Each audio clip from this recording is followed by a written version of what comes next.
అన్న చెప్పండి 2024 ఏ పార్టీ గెలవాలి? విజయవాడ తూర్పులో ఎలా ఉంది? సీఎం జగన్మోహన్ రెడ్డి రావాలా? అవినాష్ గెలుతారు పక్క. విజయవాడ తూర్పులో పక్క గెలుతారు. ఇప్పుడు గతంలో గిద్దె రామ్మోహన్ గారు గెలిచారు, ఇప్పుడు గిద్దె రామ్మోహన్ ఆయన మంచోడే కానీ 5 సంవత్సరాల నుంచి బయటకు రాలే ఆయన. 5 సంవత్సరాల నుంచి అంటే గెలిచినప్పుడు ఆయన ఏమైనా చేశాడా? మాకెవరేం చేయాల, నా కష్టమే. ఇప్పుడు నాకు 1,50,000 2 లక్షలు వచ్చినాయి జగన్ వచ్చినాక. ఇప్పుడు దాకా నాకు 50 సంవత్సరాలు. నాకు ఇప్పుడు నాకు ఎప్పుడు కూడా రూపాయి సొమ్మును గవర్నమెంట్ సొమ్మును తినలా, ఇప్పుడు తిన్నాం. మరి ఈసారి ఇక్కడ అవినాష్ గారు ఓడిపోతారు, అది గ్యారెంటీ గెలుతారు. గ్యారెంటీకి గెలిచాడంట పక్క పక్క. 3 పార్టీలు కలిసి పాతాళానికి తీసుకేస్తా జగన్ గారిని అని కూడా అన్నాయి. అంటే ఇప్పుడు ఒక పార్టీ వస్తే ఒక పార్టీకి పోటీ, ముగ్గురు వస్తే సెంట్రల్ నుంచి కూడా ఒక పార్టీ వచ్చింది. మరి ఇంకే నమ్మకంతో మీరు జగన్ గారు వస్తారని అనుకుంటున్నారు? ఇక్కడ లేదు కదా జనసేన. వంట పోయిందా పోతులు మహేష్ వాడికి ఆశ పెట్టి చంపేసిండా సీఎం రమేష్కి ఇచ్చి. వాళ్ళ అంతా అంతేగా. మొత్తానికి జగన్ గారు ఇక్కడ అవినాష్ గారు పక్క. Thank you.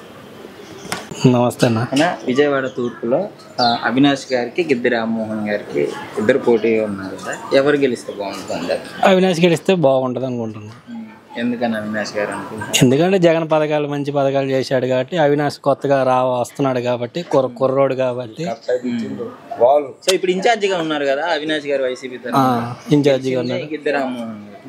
సో ఏం చేశాడు ఆయన ఇన్ఛార్జిగా? ఇక్కడే రైడింగ్ వాల్ కట్టించాడు, ఈ వారం అంతా కట్టించాడు. ఆయన తిరిగాడు, ఎవరు తిరగలా. కరోనా టైంలో అందరికి ఏదన్నా ప్రాబ్లం వచ్చినా అందరికి అమ్మడి దగ్గరికి వచ్చి చేశాడు, మంచి చేశాడు కాబట్టి అదే గెలవాలనుకుంటాను, అవినాష్ అన్న గెలవాలనుకుంటాను. ఖచ్చితంగా అయితే చేస్తాడని అనుకుంటాను, గెలుస్తాడు. గిద్దె రామ్మోహన్ గారు 2 సార్లు గెలిచారు. ఆయన పరంగా మీకేమని? ఆయన పరంగా అంటే ఆయన ఇంకెక్కడ ఈ మధ్య వచ్చిందేం లేదు.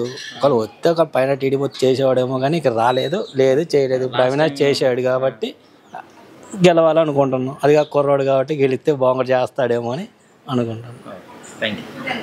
చెప్పండి, ఈ విజయవాడ తూర్పులో దేవినేని అవినాష్ గారు గెలుస్తారంటారా, లేదంటే గిద్దె రామ్మోహన్ గారు గెలుస్తారంటారా?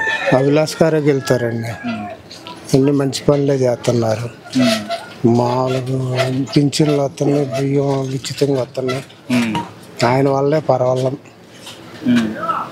అవినాష్ గారే వెళ్తే బాగుంటుంది అంటారు. ఆయన గెలితేనే. జగన్ గారు ఈసారి ఓడిపోతారు అది ఇది అని చెప్పేసి అంటున్నారు కదా. ఇంత మంచి పనులు చేసి ఆయన ఎట్ట ఓడిపోతాడండి? అంటే కూటమి వస్తుందంటే టీడీపీ, జనసేన, బీజేపీ ఎవరు వచ్చినా ఆగడండి, వస్తాడు.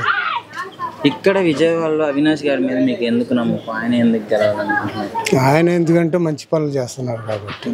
టీడీపీ కూడా మేము గెలిస్తే అసలు ఇంకా సూపర్ చేస్తారంటే ఇప్పుడులోనే ఆయనే బాగా చేస్తున్నాడండి. అన్ని అమల్లో చక్కగా జరుగుతున్నాయి. మొత్తానికి మీకు అవినాష్ గారికి వెళ్తే బాగుంటుందండి. బాగుంటుందండి. Thank you.